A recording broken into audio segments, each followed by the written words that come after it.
Halo sobat-sobat semua, kembali lagi di channel Behold.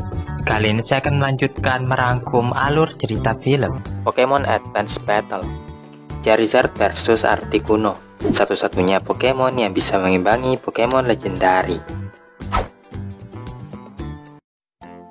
Saat matahari terbenam, Satoshi dan Pikachu terbang bersama Charizard untuk mempersiapkan pertandingan di Battle Factory yang akan datang.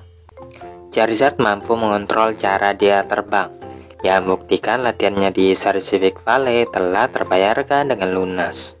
Selain itu, Charizard juga bisa menggunakan move baru, yaitu Dragon Breath, semburan api hijau yang menyilaukan keluar dari mulut Charizard, yang mampu menembus awan. Teman-temannya yang juga menyaksikan latihan itu sangat terkesan dengan penampilan Charizard. Legacy mengatakan karena Charizard itu telah menjalin hubungan yang lama dengan Satoshi, makanya mereka berdua merupakan pasangan yang serasi. Satoshi kemudian merintahkan Charizard untuk terbang lebih tinggi lagi, lalu setelahnya menukik dengan tajam ke bawah.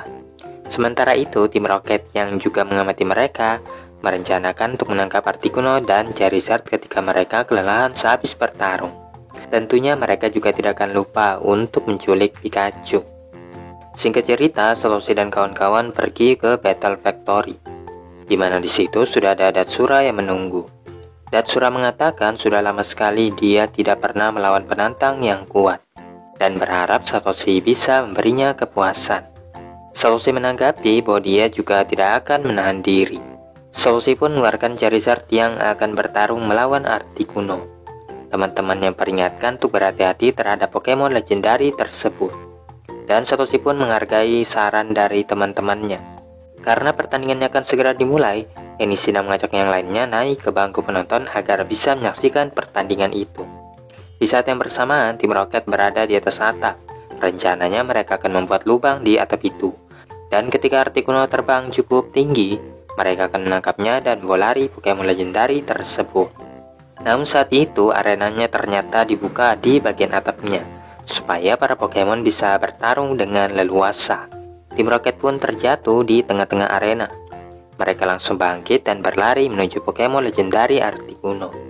Namun sebelum mereka melangkah lebih jauh, Articuno menembakkan Ice Beam untuk membekukan tim Rocket. Kemudian Satoshi merintahkan Charizard Flamethrower, dan Pikachu juga melancarkan Thunderbolt untuk menerbangkan tim Rocket ke langit-langit. Karena sudah tidak ada lagi yang mengganggu, maka pertandingan pun bisa dilaksanakan. Charizard dan Articuno saling beradu serangan, akan tetapi Charizard mampu menjatuhkan Articuno dengan Flamethrower. Satoshi sangat gembira karena Charizard mampu mengimbangi Articuno, tapi Pokemon legendari terbang lagi ke udara, seolah-olah tidak terluka sedikit pun. Charizard menggunakan Flamethrower, dan kali ini Articuno mampu menghindarinya dan terbang melewati Charizard. Kemudian Datsura menyuruh Articuno berputar ke arah belakang sambil melancarkan Mist, yang membuat Charizard kehilangan fokusnya. Setelah terhempas ke tanah, Charizard berdiri lagi dan melihat Articuno sudah berada tepat di hadapan matanya.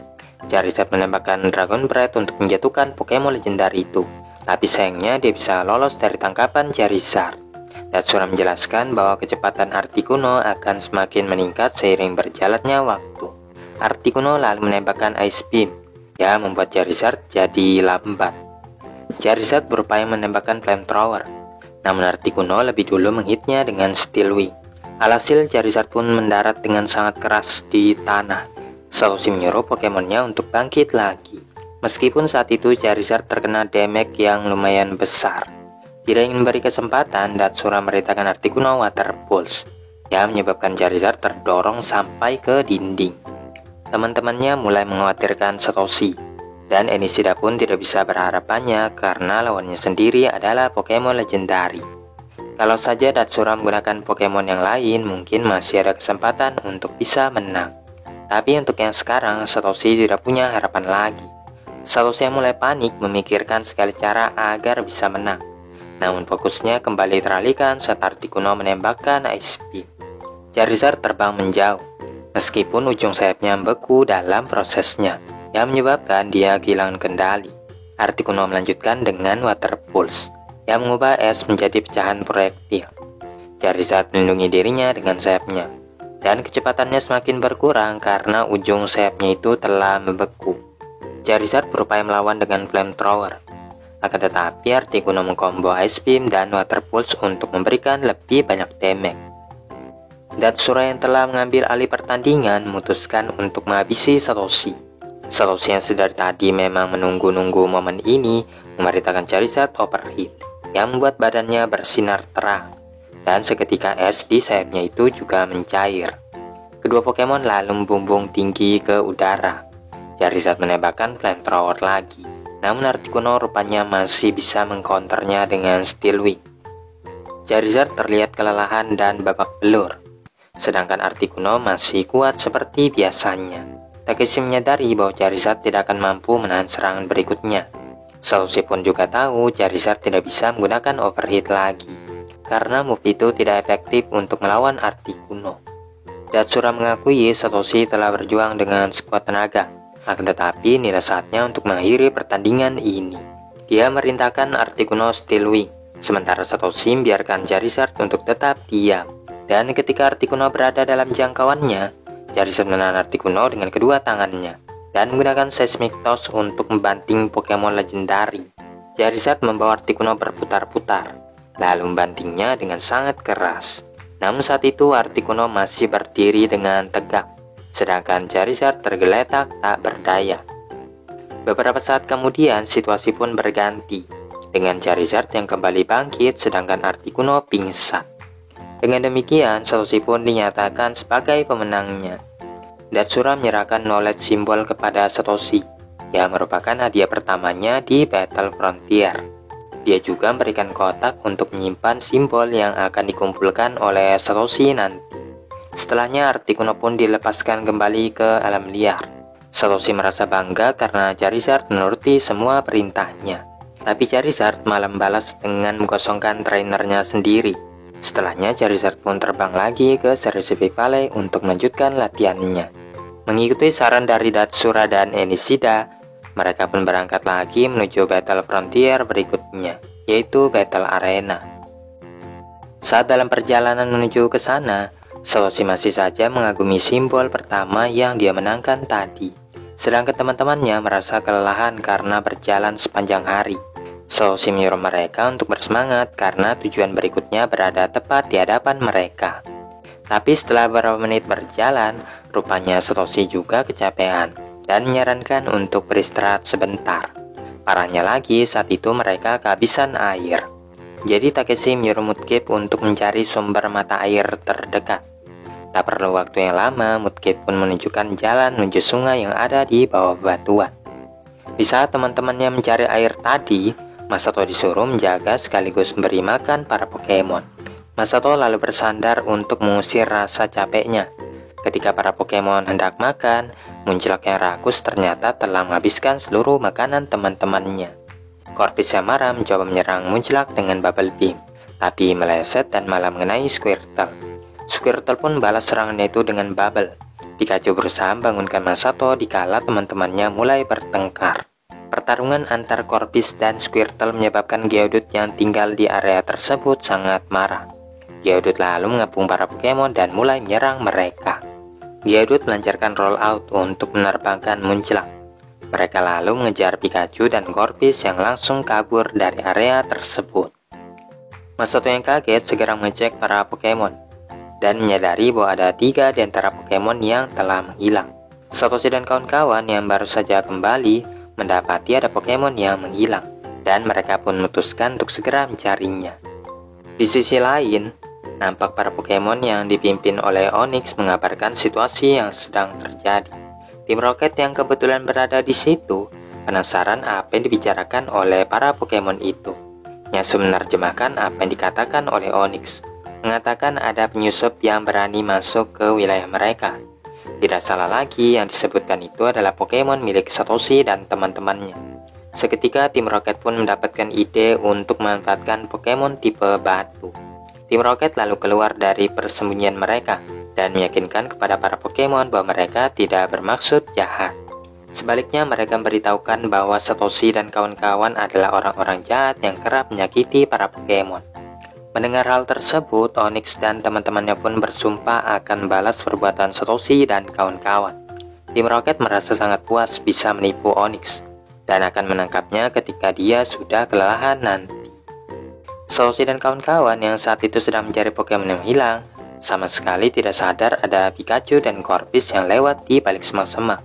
Takeshi yang sedang menunggu kedatangan teman-temannya tiba-tiba dikejutkan dengan munculnya Geodude. Setelah itu dia langsung dimasukkan ke kandang oleh Tim Rocket. Takeshi pun menanyakan apa yang membuat Geodude berpihak kepada Tim Rocket, tapi mereka sama sekali tidak mau memberitahukannya. Sementara itu di ladang bunga, Squirtle yang sedang bermain di sana tiba-tiba diserang oleh Beedrill. Banpi pun bergegas untuk melindungi temannya dan berhasil mengusir Beedrill yang mengganggu tadi. Namun ternyata Beedrill malah kembali dengan membawa lebih banyak pasukan. Ketika berupaya kabur dari sekelompok Beedrill, mereka malah bertemu dengan Pikachu dan Corpus. Pikachu dan Corpus yang menyadari temannya itu dikejar-kejar oleh Beedrill mengkombo Thunderbolt dan Bubble Beam untuk mengusir mereka. Pikachu dan kawan-kawan menemukan Muncilak yang sedang makan apel di atas pohon. Sesaat kemudian, Geodude dan Golem muncul dari dalam tanah. Dikarenakan jumlah yang terlalu banyak, mereka memilih melarikan diri. Pokemon tersebut melompat ke batang kayu yang ada di sungai, menggunakannya untuk menghindari Pokemon batu karena mereka membenci air. Tapi sayangnya mereka malah menabrak batu dan meluncur ke air terjun. Sesampainya di daratan, mereka langsung dikepung oleh Pokemon batu. Selain itu, Tim Rocket juga masukkan mereka ke dalam kandang. Pikachu dan kawan-kawan berupaya menghancurkan kandang tersebut. Namun karena bahannya anti terhadap serangan, justru mereka yang akhirnya pingsan. Para tawanan dibawa menghadap Onyx, pemimpin Pokemon tipe batu yang tinggal di area tersebut. Mudkip memperingatkan tentang sesuatu di balik tepi. Ketika Satoshi manjat ke atasnya, dia melihat teman-temannya dikurung di dalam kandang. Ketika dia hendak memperingatkan yang lain, ternyata Haruka dan Masato juga telah ditangkap oleh Tim Rocket. Tim Rocket mengatakan bahwa mereka telah menunggu sangat lama untuk menangkap Pikachu, dan akhirnya mereka pun berhasil. Tim Rocket berterima kasih kepada Onyx karena telah membantu mereka, dan menyerahkan Satoshi kepadanya sehingga dia bisa menghukum orang tersebut. Satoshi menegaskan bahwa dirinya tidak akan pernah menyakiti para Pokemon, dan beritahukan justru Tim Rocketlah penjahatnya. Meskipun begitu, Onyx masih belum yakin siapa yang harus dia percaya dan menantang Satoshi bertarung untuk membuktikan dia tidak bersalah. Satoshi pun menerima tantangannya itu dan mengeluarkan Grovyle untuk bertempur melawan Onyx. Meskipun Grovyle lebih unggul daripada Onyx, Takeshi memperingatkan untuk berhati-hati karena Onyx itu levelnya sangat tinggi.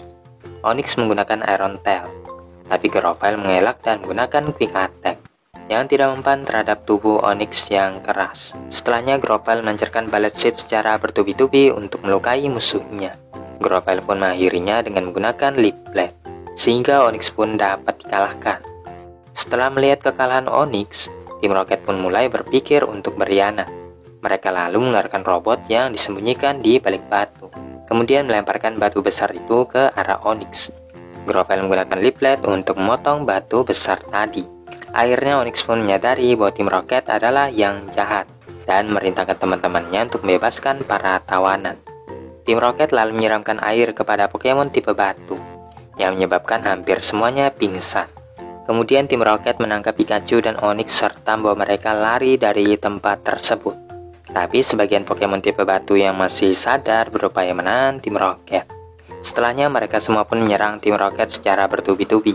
Dan Pikachu yang telah terbebas menggunakan Thunderbolt untuk mengalahkan Tim Rocket.